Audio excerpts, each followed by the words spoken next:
السلام علیکم ورحمۃ اللہ تعالی وبرکاتہ۔ خالق لم یزل کا ہم پر کروڑوں احسان ہے، اس نے ہمیں ایک مرتبہ پھر اپنے گھر میں بیٹھ کر اپنا اور اپنے حبیب مکرم صلی اللہ علیہ وآلہ وسلم کا ذکر کرنے کی توفیق عطا فرمائی ہے۔ دعا کریں کہ آج کے عنوان کی مناسبت سے جو کچھ بھی بیان کیا جائے، رب ذوالجلال مجھے اور آپ کو حق اور سچ بیان کرنے، سن کر عمل کرنے کی توفیق عطا فرمائے۔ میں نے جو آیہ مقدسہ پڑھی ہے اس کا مفہوم یہ ہے، اللہ تعالیٰ نے انسان کو کائنات کی ہر شے سے خوبصورت پیدا کیا ہے۔ انسان کے پورے جسم میں بے شمار نعمتوں کو دیکھا جائے تو کون کون سی ایسی نعمت ہے کہ انسان جس کا شکر ادا نہ کرے؟ یعنی اللہ تعالیٰ کی جو نعمت ہے وہ بیکار نہیں ہے، اور ہر نعمت جو ہے وہ کسی نہ کسی مقصد کے لیے رب ذوالجلال نے بنائی ہے، ہمیں عطا فرمائی ہے۔ کیونکہ قرآن پاک کے ایک اور مقام پر رب ذوالجلال ارشاد فرماتے ہیں، اَفَحَسِبْتُمْ أَنَّمَا خَلَقْنَاكُمْ عَبَثًا، کہ ایک پہلی جو آیہ مبارکہ ہے کہ ہم نے انسان کو خوبصورت بھی بنایا ہے، اور اس کی جتنی نعمتیں ہم نے اسے دی ہیں ان میں سے کسی کی کوئی نعمت بے مقصد نہیں بنائی، کوئی نہ کوئی مقصد نعمتوں کا ضرور ہے۔ سورہ رحمان شریف آپ پوری پڑھیں، جگہ جگہ پر آپ کو فَبِأَيِّ آلَاءِ رَبِّكُمَا تُكَذِّبَانِ یہ کہہ کر حضرت انسان کو بار بار متنبہ کیے جاتا ہے کہ تم اپنے رب کی کون کون سی نعمتوں کو جھٹلاؤ گے۔ پہلے ڈیجیٹل دور نہیں تھا، کاؤنٹنگ کرنا انتہائی مشکل تھا۔ اللہ عز و جل نے قرآن حکیم میں ارشاد فرمایا، وَإِن تَعُدُّوا نِعْمَتَ اللَّهِ لَا تُحْصُوهَا تم اگر میری نعمتوں کو شمار کرنا چاہو، گننا چاہو تو شمار نہیں کر سکو گے۔ چلیں وہ دور تھا جو ڈیجیٹل دور نہیں تھا، کاؤنٹنگ مشکل تھی، اب تو دور بھی ڈیجیٹل ہے، لیکن میرے اللہ کا چیلنج اسی طرح ہے کہ اب بھی اس ڈیجیٹل دور میں بھی اگر تم میری نعمتوں کو شمار کرنا چاہو تو کاؤنٹنگ نہیں کر سکتے، انہیں شمار نہیں کر سکتے، چاہے جتنے آلات بن جائیں۔ پھر فرمایا کہ انہی نعمتوں پر لَإِن شَكَرْتُمْ اگر تم شکر ادا کرو تو میں انہی نعمتوں میں اضافہ بھی فرما دیتا ہوں۔ یہ قرآن کریم نے بالترتیب اپنی نعمتوں کے حوالے سے ذکر فرمائے ہیں۔ اگر انسان کے جسم کی نعمتوں کو دیکھا جائے، اس میں آنکھ بھی اللہ کی نعمت ہے، بڑا کام ہے اس کا، لیکن ان ساری نعمتوں میں سے ایک نعمت زبان ہے، جس کو میں نے آج عنوان بنایا ہے۔ جو زبان ہے، اس نعمت کو میں نے عنوان بنایا ہے۔ جو میں نے پہلی آیہ مقدسہ بیان کی ہے، لَقَدْ خَلَقْنَا الْإِنسَانَ فِي أَحْسَنِ تَقْوِيمٍ، اس پر ایک میں لطیف نکتہ آپ کے سامنے عرض کر دیتا ہوں۔ خلیفہ منصور کا دور تھا، یہ عباسی خلفاء میں سے دوسرے نمبر پر خلیفہ گزرا ہے۔ خلیفہ منصور کا دور تھا تو ایک شخص جس کا نام عیسیٰ تھا، وہ اپنی بیوی سے بے حد پیار کرتا تھا۔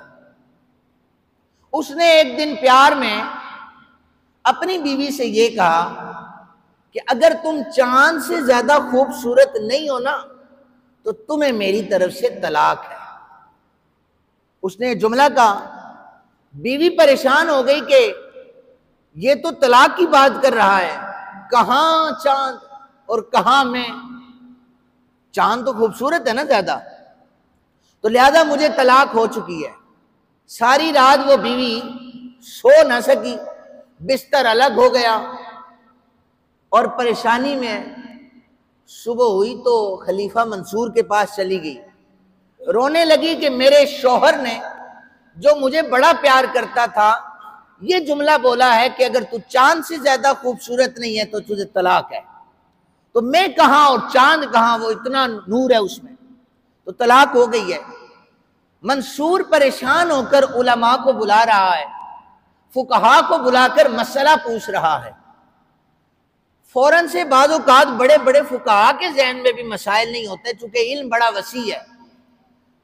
اکثر فقہا نے کہا جی طلاق تو ہو گئی ہے، تینوں طلاقیں اس نے دی ہیں۔ منصور نے کہا کہ اس دور میں سب سے بڑے عالم جنہیں دنیا حضرت امام اعظم ابو حنیفہ رحمت اللہ تعالی علیہ کے نام سے جانتی ہے، ان کے ایک شاگرد سے جا کر پوچھا حضرت آپ ہمارا مسئلہ حل فرما دیں۔ انہیں جب بتایا گیا کہ چاند چونکہ خوبصورت ہے، یہ عورت خوبصورت اتنی نہیں ہے، طلاق تو ہو گئی ہے، وہ امام اعظم ابو حنیفہ رحمت اللہ تعالی علیہ کا فیض بول رہا تھا، اس نے کہا طلاق کسی صورت نہیں ہوئی، طلاق کسی صورت نہیں ہوئی، اس لیے کہ تم نے 30ویں پارے میں سورہ 3 کی یہ آیت نہیں پڑھی، لَقَدْ خَلَقْنَا الْإِنسَانَ فِي أَحْسَنِ تَقْوِيمٍ، اللہ نے کائنات کی ہر شے سے خوبصورت انسان کو پیدا کیا ہے۔ تو چاند بے شک چمک رہا ہے لیکن انسان کو اس سے بھی خوبصورت بنایا ہے، لہذا اس کی عورت چاند سے زیادہ پیاری ہے، طلاق نہیں واقع ہو۔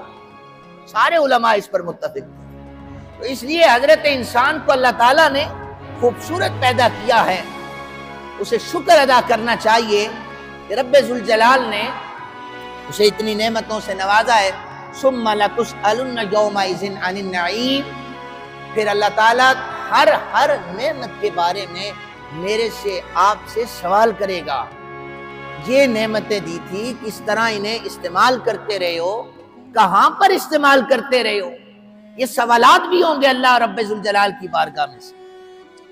سامعین محترم، زبان کے حوالے سے میں عرض کر رہا تھا، نبی اکرم صلی اللہ علیہ وآلہ وسلم نے آپ نے فرمایا، حضرت ابو سعید خدری رضی اللہ تعالیٰ عنہ حدیث پاک کے راوی ہیں، کہ جب کوئی شخص صبح کرتا ہے نا تو اس کے جسم کے جو اعضاء ہیں یہ سارے اس کی زبان کے سامنے عاجزی کے ساتھ کھڑے ہو جاتے ہیں، سارے جسم کے اعضاء زبان کے سامنے عاجزی کے ساتھ کھڑے ہو جاتے ہیں۔ زبان سے کہتے ہیں دیکھ ہمارا خیال تو نے رکھنا ہے، حدیث مبارکہ ہے، زبان سے کہتے ہیں ہمارا خیال تو نے رکھنا ہے، اگر تو ٹھیک رہی تو ہم بھی ٹھیک رہیں گے، اگر تیرے اندر خرابی پیدا ہو گئی تو ہماری بھی شامت آ جانی ہے، لہذا صبح ہو رہی ہے، ہم آج جی سے تجھے یہ عرضیہ پیش کر رہے ہیں کہ تو ٹھیک رہے گی ہم بھی ٹھیک رہیں گے۔ آپ نے دیکھا اکثر لوگ اپنی زبان کی وجہ سے بڑی عزتیں حاصل کرتے ہیں، بڑی شہرتیں حاصل کرتے ہیں، لیکن اکثر لوگ اپنے دانت بھی اسی زبان کی وجہ سے توڑوا کر بیٹھے ہوتے ہیں۔ یہ زبان ہے، یہ ہر طریقے سے انسان کو یہ عزتیں بھی دے دیتی ہے، اسی زبان کی وجہ سے انسان ذلت اور پستی کا شکار بھی ہو جاتا ہے۔ تو حدیث مبارکہ کا مفہوم یہی ہے کہ یہ جتنے بھی اعضاء ہیں یہ اسے عرضیاں پیش کر رہے ہیں، یہ اسے عرضیاں پیش کر رہے ہیں کہ تم ٹھیک رہو گی ہم ٹھیک رہیں گے، یہ حدیث مبارکہ۔ دوسری حدیث مبارکہ نبی اکرم صلی اللہ علیہ وآلہ وسلم نے ارشاد فرمایا، اسی زبان کی وجہ سے کبھی کبھی انسان بے خیالی میں کوئی ایسا خوبصورت جملہ بول دیتا ہے، اللہ وحدہ لم یزل اس جملے سے خوش ہو کر اس کے نامہ اعمال میں جنت کو لکھ دیتا۔ اور پھر حدیث مبارکہ کا اگلا حصہ جو ہے وہ یہ بتا رہا ہے یہی زبان ہے، اسی زبان کی وجہ سے کبھی کبھی کوئی شخص وحدہ لم یزل کی بارگاہ میں کوئی ایسا جملہ بول دیتا ہے، اللہ فرشتوں سے کہتا ہے یہ غلط جملہ ہے، کفریہ جملہ ہے۔ اکثر لوگ مذاق میں ایسے جملے بول جاتے ہیں، انہیں نہیں سمجھ آتی، تو فرمایا کہ جو شخص اللہ کی بارگاہ میں کوئی غلط جملہ بول دے اس زبان کی وجہ سے، اللہ اس کے مقدر میں دوزخ کو لکھ دیتا ہے۔ یہی زبان ہے، اسی سے جنت مل رہی ہے، یہی زبان ہے، اسی سے دوزخ کا فیصلہ کیا جا رہا ہے۔ فرمایا ما یلفظ من قول الا لدیہ رقیب عتید، انسان زبان سے جملہ ابھی ادا ہی کرتا ہے، ہمارے فرشتے، ہمارے لکھنے والے اس کے الفاظ کو لکھ لیتے ہیں۔ میں اور آپ کو چاہیے کہ ہم اچھے کلمات اپنی زبان سے ادا کر لیں۔ جتنے بھی ایسی گفتگو ہو جس سے کسی کی دل آزاری ہو، کوئی سخت جملہ ہو، معاشرے میں اور آپ رہ رہے ہیں، ہمیں چاہیے کہ اسی زبان کی وجہ سے ہم اس اللہ کی نعمت کا یہ فائدہ اٹھائیں کہ اے باری کے لم یزل، تو نے اتنی خوبصورت ہمیں نعمت عطا کی ہے، ہم تیرا شکر ادا کرتے ہیں۔ فرمایا کہ المسلم من سلم المسلمون من لسانہ و یدہ، اس حدیث پاک میں بھی زبان کا ذکر ہے کہ مسلمان وہ ہے جس کی زبان سے، ہاتھ سے دوسرے مسلمان بھائی کی عزت محفوظ ہے۔ اگر آپ کی زبان سے کسی دوسرے کی عزت محفوظ نہیں ہے تو پھر آپ کو غور و فکر کرنا ہوگا۔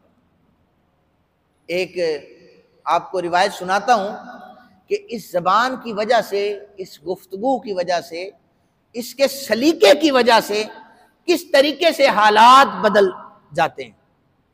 ایک بادشاہ گزرا ہے، اور میں یہ جو حکایت پڑھ رہا ہوں یہ بھی میں حدیث مبارکہ کی تشریح کر رہا ہوں، یہ یاد رکھیے، اس کے متصل بعد میں حدیث مبارکہ سناؤں گا آپ کو۔ ایک بادشاہ، اس نے خواب دیکھا، اس کے سارے دانت ٹوٹ گئے۔ اس نے کہا کہ ماہر ہیں جو علم نجوم رکھنے والے، انہیں بلایا جائے، انہیں بتایا جائے، میرے اس خواب کی تعبیر مجھے بتائی جائے۔ سارے دانت اس کے خواب میں ٹوٹ گئے۔ تو پہلے جو نجومی آیا نا، اس نے آ کر کہا بادشاہ سلامت، آپ کے اس خواب کی تعبیر یہ ہے کہ آپ کے سامنے آپ کا سارا خاندان جو ہے وہ فوت ہو جائے گا اور آپ کو ساروں کے جنازے اٹھانے پڑیں گے۔ بادشاہ غصے ہو گیا۔ اب پہلے زمانے میں وزیر جو ہوتے تھے، نجومی جو ہوتے تھے، وہ بادشاہ کی طبیعت کے مطابق بات کیا کرتے تھے، ورنہ شامت تو آ جانی ہے۔ ویسے تو اس دور میں بھی ایسا ہی ہے، 2025 میں بھی آپ بادشاہ سلامت کے خلاف بات کریں تو پھر آپ کا پتہ جو ہے وہ مشکل ہو جاتا ہے۔ پرانا زمانہ تھا، لیکن دور وہ سچوں کا تھا، لوگ سمجھ جاتے تھے، ہمارے لوگ سمجھتے نہیں، وہ سمجھ جاتے تھے۔ ہاں، نجومی نے آ کر کے کہا کہ بادشاہ سلامت، خواب کی تعبیر یہ ہے کہ آپ کے سامنے آپ کا سارا خاندان مر جائے گا۔ بادشاہ نے کہا اسے تو پکڑ کے پہلے بند کرو، یہ کیسی تعبیر بتا رہا ہے کہ میں اپنے بچوں کے جنازے بھی اٹھاؤں گا، اپنی بیوی، اپنے والدین، اپنے ماں، اپنے خاندان کے جنازے اٹھاؤں؟ یہ کیسی تعبیر ہے؟ اسے پہلے اندر کرو۔ ایک اور نجومی کو بلایا، تو آ کر بتا کہ میں نے خواب دیکھا ہے، میرے سارے دانت ٹوٹ گئے، تعبیر بتا۔ اس نجومی نے کہا ماشاءاللہ بادشاہ سلامت، آپ کو مبارک ہو، اللہ آپ کو سلامت رکھے، اللہ آپ کو مبارک کریں، آپ لمبی عمر پائیں گے۔ کیا کہا؟ بات تو دونوں نے ایک ہی کی تھی، اس نے بھی وہی کی تھی، تعبیر میں کوئی فرق نہیں ہے۔ لمبی عمر پائیں گے کا کیا مطلب ہے؟ کہ آپ اتنی لمبی عمر پائیں گے کہ آپ کے سامنے سارے ہی ٹر جائیں گے۔ اس نے کہا تھا سارے مر جائیں گے، اس نے کہا آپ لمبی عمر پائیں گے۔ بادشاہ نے کہا اس کو انعام سے نوازو، اس نے کتنی خوبصورت تعبیر بتائی ہے۔ یہ کس وجہ سے تھی؟ اس زبان کی وجہ سے تھی۔ وہ نجومی جانتا تھا کہ کیسے کنٹرول کرنا ہے حضرت صاحب کو، تو اس نے اس کی طبیعت کے مطابق بات کی۔ تو اس حکایت کو مولانا روم نے بیان کیا ہے کہ دیکھیں اگر کوئی شخص ہر ایک کی طبیعت علم کے مطابق اگر بات کرنے لگ جائے تو میرے خیال سے سارے فتنے ہی ختم ہو جائیں۔ نبی اکرم صلی اللہ علیہ وآلہ وسلم جب کبھی اپنے صحابہ کرام میں سے جید صحابہ کرام سے ہم کلام ہوتے تھے تو آقا کریم صلی اللہ علیہ وسلم اسی انداز میں گفتگو کرتے تھے، اور مدینہ کے کسی بدو سے ہم کلام ہوتے تھے تو آقا کریم اس کی طبیعت کے موافق بات کیا کرتے تھے، اور صحابہ کرام کا بھی یہی عمل تھا۔ بھئی آج کے دور میں لوگ اتنے پڑھے لکھے نہیں ہیں، ہاں کہتے ہیں اپنے آپ کو پڑھا لکھا، لیکن یقین جانیں وہ پڑھے لکھے نہیں ہیں۔ چونکہ میرے نزدیک تو پڑھا لکھا وہ ہے کہ صرف وہ ڈگری لے کر کسی عہدے پر بیٹھا ہوا ہے، وہ اپنے آپ کو کہتا ہے ہم ماڈرن ہیں، ہم پڑھے لکھے ہیں، لیکن جب تک اسے معاشرے میں رہنے سہنے کا طریقہ نہیں پتا وہ پڑھا لکھا نہیں ہے، اسے دین کی بنیادی اقدار کا نہیں پتا وہ پڑھا لکھا نہیں ہے۔ پہلے زمانے میں جو انسٹیٹیوٹ ہوتے تھے وہاں پر دنیاوی تعلیم کے ساتھ ساتھ دینی تعلیم مست تھی، پہلے بلکہ دینی تعلیم پڑھائی جاتی تھی۔ آج کے دور میں دین سے دوری ہے انتہا درجے کی، لوگوں کو مسائل کا نہیں پتا، لوگوں کو علم کے حوالے سے نہیں پتا کہ ہم نے کس طریقے سے معاشرے میں کس کے کیسے حقوق ادا کرنے۔ تو بہرحال اس زبان کی وجہ سے انسان جب کسی سے ہم کلام ہوتا ہے تو اس کی طبیعت کے مطابق اگر بات کرے تو یقین جانیں اس دور میں تقریباً فتنے جو ہیں وہ ختم ہو جائیں۔ پھر آپ نے یہ جملہ بھی سنا ہے کہ تیر اور تلوار کا زخم بھر جاتا ہے، لیکن جو زبان کا زخم ہوتا ہے نا یہ نہیں بھرتا، جو مرضی ہو جائے زبان کے دیے جانے والے زخم نہیں بھرتے۔ نبی اکرم صلی اللہ علیہ وآلہ وسلم آپ ابلاغ دین، شعار اسلام، دین کی تبلیغ فرما رہے ہیں، آپ نے لوگوں کو قریب لانا تھا، انہوں نے بات سمجھانی تھی، تو آپ نے تربیت کس انداز سے کی؟ غزوہ حنین تھا، آقا کریم صلی اللہ علیہ وآلہ وسلم مال غنیمت جب آیا تو نبی اکرم صلی اللہ علیہ وآلہ وسلم کے پاس مکہ والے بھی تھے، انصار صحابہ بھی تھے۔ میرے اور آپ کے آقا صلی اللہ علیہ وآلہ وسلم نے مکہ والوں کی دل جوئی کے لیے مال غنیمت کثیر تعداد میں انہیں دے دیا۔ وہ نئے نئے اسلام میں داخل ہوئے تو حضور نے مال غنیمت دیا کہ چلو اور زیادہ اسلام کی محبت ہو جائے گی۔ کبھی کبھی ہمیں بھی بندے کو قریب لانے کے لیے اچھی خاصی اس کی خوشامدیں کرنی پڑتی ہیں،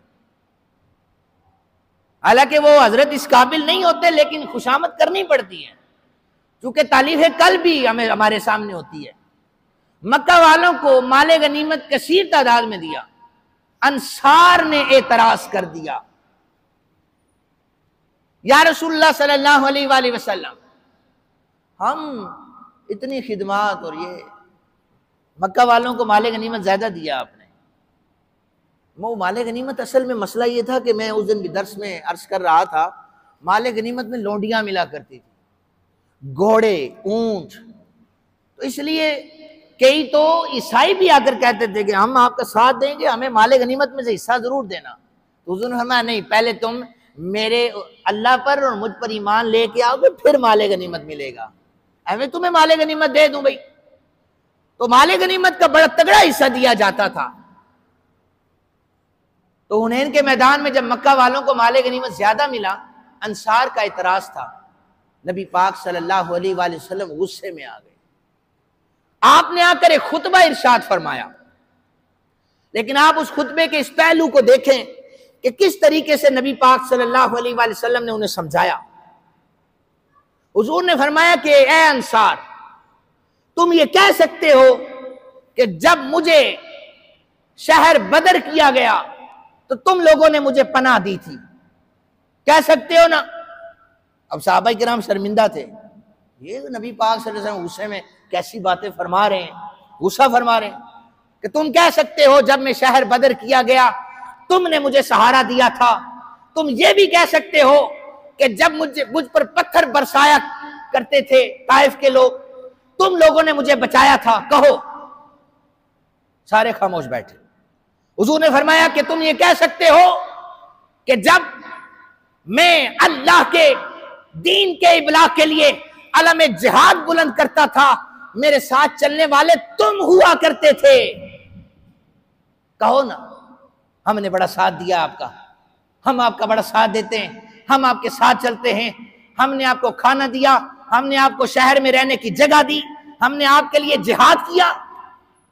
سارے نظریں جھکا کے بیٹھے۔ نبی پاک صلی اللہ علیہ وآلہ وسلم نے فرمایا تو پھر تم کبھی یہ نہیں سوچتے کہ تم گمراہ تھے، اللہ نے میرے ذریعے تمہیں ہدایت عطا فرمائی تھی، تم ذلت کے اندھیروں میں پڑے ہوئے تھے، اللہ نے مجھ محمد عربی کو بھیجا تھا، میں نے جا کر تمہیں ہدایت عطا کی تھی۔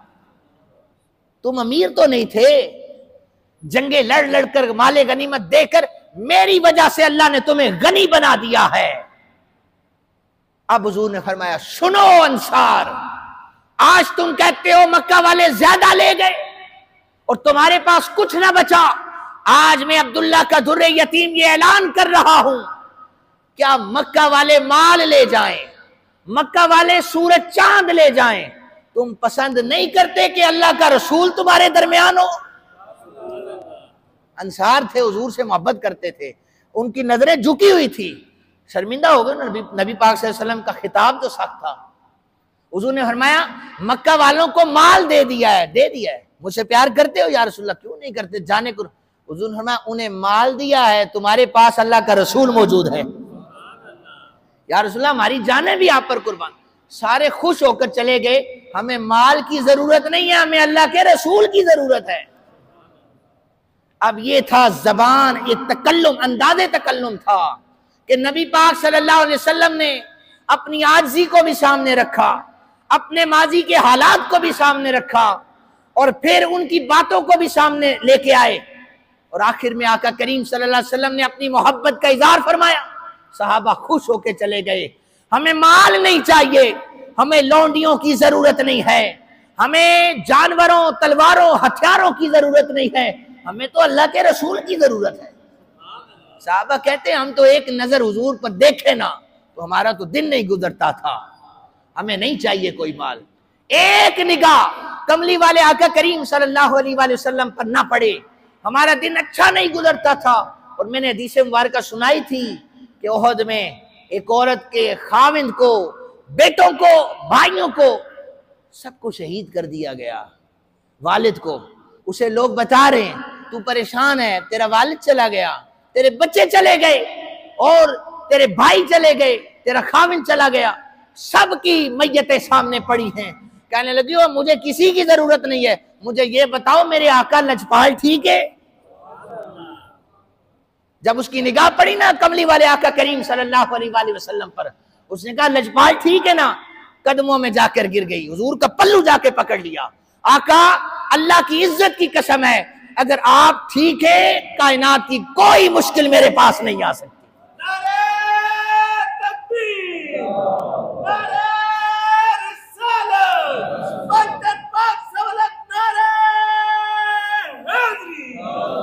سامعین محترم، یہ زبان ہے جس کی وجہ سے انسان انکاؤنٹیبل نیکیاں اکٹھی کر سکتا ہے، اور یہ زبان ہے جس کی بدولت انسان برائیوں کو اکٹھا کر سکتا ہے۔